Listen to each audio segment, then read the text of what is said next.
The forgotten African slave trade. Where did millions of Africans taken by Arab traders really go? Part 3. The Zanj Revolt and the mystery of the missing millions. For centuries, caravans crossed the Sahara.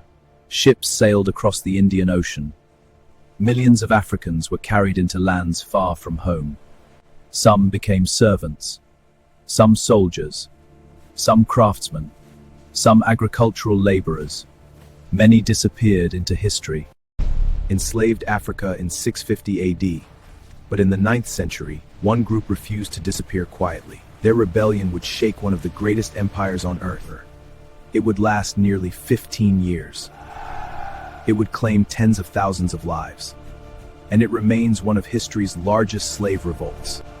This is the story of the Zanj Revolt. Before we go deeper into today's history, click on the button below to subscribe and turn on your notification bell. Enslaved Africa in 650 AD. But in the 9th century, one group refused to disappear quietly. Their rebellion would shake one of the greatest empires on earth. It would last nearly 15 years. It would claim tens of thousands of lives. And it remains one of history's largest slave revolts. This is the story of the Zanj Revolt.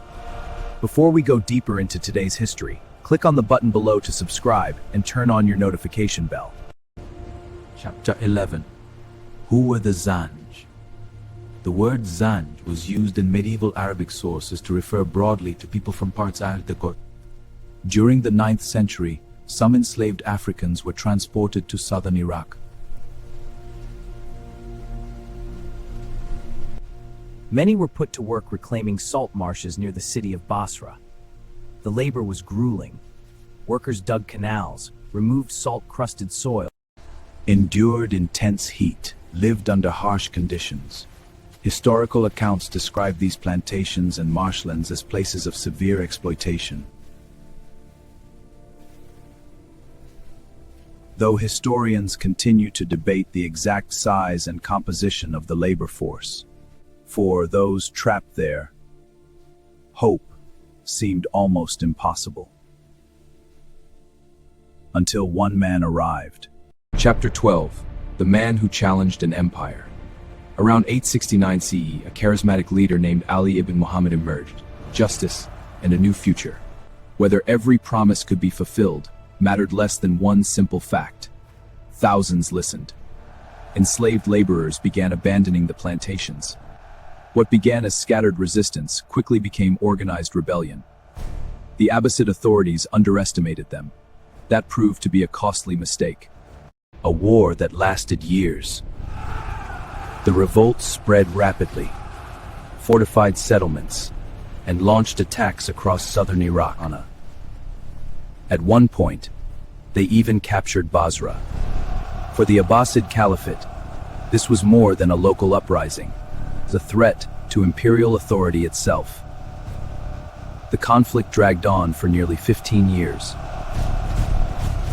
Major military campaigns. The fighting devastated towns, trade routes, and agricultural lands. By 883 CE, the Abbasid ended the rebellion. Its leaders were killed. Survivors were scattered. Yet the Zanj Revolt left an enduring lesson. No empire, however powerful, was immune to resistance from those it oppressed. Chapter 14. Where did the millions go?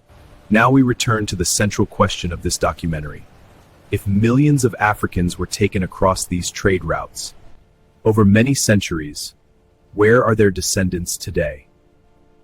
Unlike the enslaved slave trade, which often enslaved people on large plantations, many enslaved Africans in the Middle East, North Africa, and parts of Asia lived in smaller households.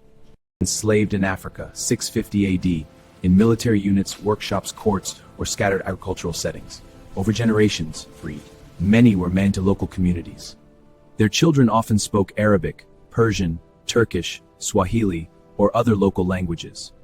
Families gradually became part of broader societies. As centuries passed, visible distinctions often became less pronounced through generations of intermarriage and cultural integration. This process varied greatly. Chapter 15. A difficult historical question. Another factor often discussed by historians is the differing demographic patterns between slave systems. In many parts of the Atlantic world, enslaved populations grew over time through both continued importation and natural increase, leading to large African-descended communities that remain visible today. In contrast, in some regions of the Middle East and North Africa, demographic outcomes differed because of a combination of factors. Chapter 16. Communities that endured. Although many descendants became integrated into wider societies, African heritage did not disappear. Today, long-established Afro-descendant communities can be found in parts of Iraq, Saudi Arabia, Oman, Yemen, Iran, Kuwait, the United Arab Emirates, Egypt, Morocco, Tunisia, Algeria, Pakistan, India. Many have preserved elements of music, dance, oral tradition, cuisine, or religious practice that reflect connections to African ancestry. Their histories remind us that the legacy of the trade is still present, even if it is less widely recognized. Chapter 17. Why is this history less well known? Why do so few people learn about this subject? There are several reasons. The Atlantic slave trade became central to the histories of Europe and the Americas, shaping modern politics, economics, and public memory. By contrast, the slave trades across the Sahara, Red Sea, and Indian Ocean unfolded over many centuries, across numerous states and cultures, and left relatable. In addition, modern political sensitivities, national narratives, and uneven historical education have influenced which stories receive greater. Today, historians continue to uncover new evidence through archaeology, archival research, and genetics, helping us better understand this vast and complex history. History is not a competition of suffering. Understanding one tragedy does not diminish another. The Atlantic slave trade and the various slave trades into the Islamic world were each devastating in their own ways, affecting millions of lives across different centuries and regions. To study this history honestly is not to assign collective blame to people living today. It is to remember those whose names were never recorded, those who crossed deserts, those who crossed oceans, those who resisted, and those whose descent is forgotten. Is history too easily repeated?